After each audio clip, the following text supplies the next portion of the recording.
철학이 이게 그냥 머리 아픈 이론 이게 아니라 당신의 그 복잡한 마음, 생각을 좀 정리해주는 뭐랄까 치료 같은 거다. 아니면 영혼을 정돈하는 작업이다. 이럴 수 있다면 어떨까요?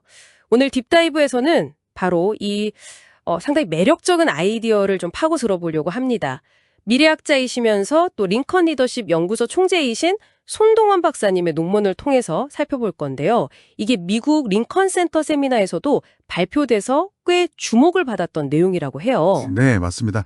손 박사님은 뭐 여러 분야를 넘나드시면서 사회학, 심리학, 인류학, 뭐 경영학까지 이런 걸 융합해서 인류 문명에 대한 깊은 통찰을 보여주시는 분으로 잘 알려져 있죠. 이번 논문에서는 특히 그 20세기 가장 영향력 있는 철학자 중 한 명인 루트비기 비트겐슈타인, 이 사람의 아이디어를 가져와서 우리 삶에 어떻게 적용할 수 있을까, 이걸 탐색하고 계십니다. 네, 그래서 이번 딥다이브 저희 미션은 이겁니다. 비트겐슈타인의 철학, 특히 그 유명한 침묵 그 개념 있잖아요.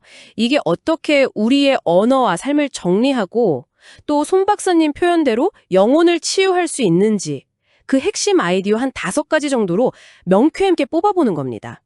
이걸 통해서 당신이 복잡한 생각 속에서 좀 명쾌한 통찰을 얻는데 조금이나마 도움이 되었으면 좋겠습니다.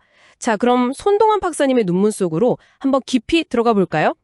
먼저 그 철학이 치료 활동이다? 이 아이디어부터 시작해보죠. 비트겐슈타인한테 철학은 뭐 그냥 고상한 이론 쌓기가 아니라 우리가 일상에서 겪는 언어적 혼란 있잖아요. 이걸 푸는 실제적인 활동이라는 거죠. 뭐랄까, 엉킨 실타래를 푸는 것 같은. 손 박사님은 이게 바로 명확한 사고, 그리고 소통으로 가는 길이다, 이렇게 강조하시더라고요. 그렇죠. 이게 단순히 그냥 책상 앞에서 머리로만 생각하는 게 아니고요. 손 박사님이 지적하신 것처럼 우리의 삶의 방식, 그러니까 way of life 자체를 다듬는 어떤 실천에 가깝다는 거예요. 예를 들면 우리가 같은 단어를 쓰면서도 서로 전혀 다른 뜻으로 이해해서 오해가 생기는 경우 정말 많잖아요. 비트겐슈타인이 말한 그 언어 게임의 규칙, 다시 말해 맥락을 제대로 파악하고 언어를 좀 명료하게 사용하는 연습, 이것 자체가 당신의 일상이나 관계 속에서 마찰과 고통을 줄여줄 수 있다는 거죠. 손 박사님은 바로 이것이 삶의 혼란을 줄이는 첫걸음이라고 보시는 것 같아요. 아, 그렇군요. 언어를 정리하는 것만으로도 마음이 좀 정돈되는 느낌을 받을 수 있겠네요. 근데 비트겐슈타인은 여기서 한 걸음 더 나아가서 침묵을 이야기한단 말이죠. 말할 수 없는 것에 대해서는 침묵해야 한다. 이 유명한 말이 이제 3번째 핵심인데요. 이게 모든 걸 말로 표현하려는 욕심을 버려라. 뭐 이런 뜻일까요? 단순히 그냥 입을 다물어, 뭐 이런 차원 이상인 것 같아요. 손 박사님은 이 침묵이라는 게 언어의 한계를 우리가 딱 인정하고 말로는 온전히 담아낼 수 없는 그런 영역들이 있잖아요. 예를 들면 아주 깊은 윤리적 가치다던가 아니면 뭐 압도적인 아름다움, 영적인 경험 같은 거요.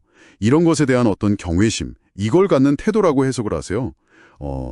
때로는 말로 막 설명하려고 애쓸수록 오히려 그 본질이 흐려지는 경험, 혹시 당신도 해보신 적 없으신가요?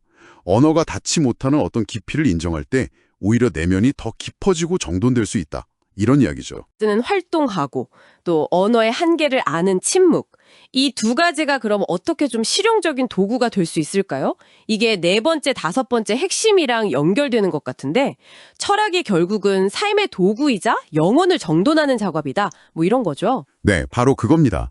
우선 언어를 명확하게 사용하려고 노력하면요. 우리도 모르게 쉽게 빠지는 생각의 함정들 있잖아요. 뭐 인지 심리학에서 말하는 인지 편향 같은 거요. 이런 것들을 우리가 좀 더 잘 알아차릴 수 있게 돼요. 예를 들어서 너무 쉽게 일반화한다거나 아니면 감정에 치우쳐서 판단하는 그런 경향들을 언어를 통해서 점검해 볼 수 있는 거죠. 그리고 또 말로 다 표현할 수 없는 그런 영역을 인정하는 그 침묵의 태도는 우리를 좀 더 겸손하게 만들고 생각의 깊이를 더해준다고 할 수 있고요. 아, 그러니까 언어의 명료함, 그리고 그 한계에 대한 인식이 이렇게 딱 합쳐져서 복잡한 문제 앞에서 더 나은 판단을 내리고 또 내면의 평화를 찾는 데 도움을 준다 이런 말씀이시군요. 맞아요. 그래서 손 박사님은 이 전체 과정이 결국 영혼을 정돈하는 작업이라고 보시는 거예요. 마치 그 고대 철학자들이 철학을 삶을 치유하는 기술로 여겼던 것처럼 말이죠. 언어적 혼란을 해소하고 또 말 너머의 깊이를 존중하는 이 과정을 통해서 당신의 삶 이야기를 좀 더 명료하게 이해하고 결국 내면의 안정과 의미를 찾을 수 있다. 이렇게 결론을 내리시는 거죠. 야, 오늘 손동환 박사님 논문을 통해서 비트겐슈타인 철학을 이렇게 쭉 들여다보니까요. 철학이라는 게 생각보다 훨씬 우리 가까이에 있는 되게 실용적인 길잡이가 될 수 있겠다 이런 생각이 드네요. 그러니까 언어를 명료하게 다듬는 활동을 통해서 생각을 정리하고 또 말할 수 없는 깊이는 침묵으로 이렇게 끌어안으면서 궁극적으로는 당신의 영혼을 정돈해 나가는 그런 여정 이렇게 볼 수 있겠어요? 네. 정말 끊임없이 쏟아지는 정보와 복잡한 관계들 속에서요.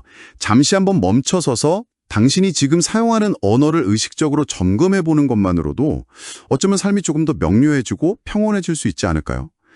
당신의 생각과 말, 그리고 그 침묵이 어떻게 서로 연결되어 있는지 한번 가만히 살펴보시면 좋겠습니다. 그래서 이 모든 이야기가 궁극적으로 당신에게는 어떤 의미로 다가오는지 궁금하네요. 마지막으로 이런 질문을 한번 던져보고 싶습니다. 당신의 삶 속에서 어쩌면 말로 다 표현하려고 애쓰기보다는 그저 침묵하면서 그 깊이를 느껴야만 하는 소중한 영역은 과연 무엇일까요? 어쩌면 그 침묵 속에 당신이 찾고 있는 답이 숨어 있을지도 모릅니다.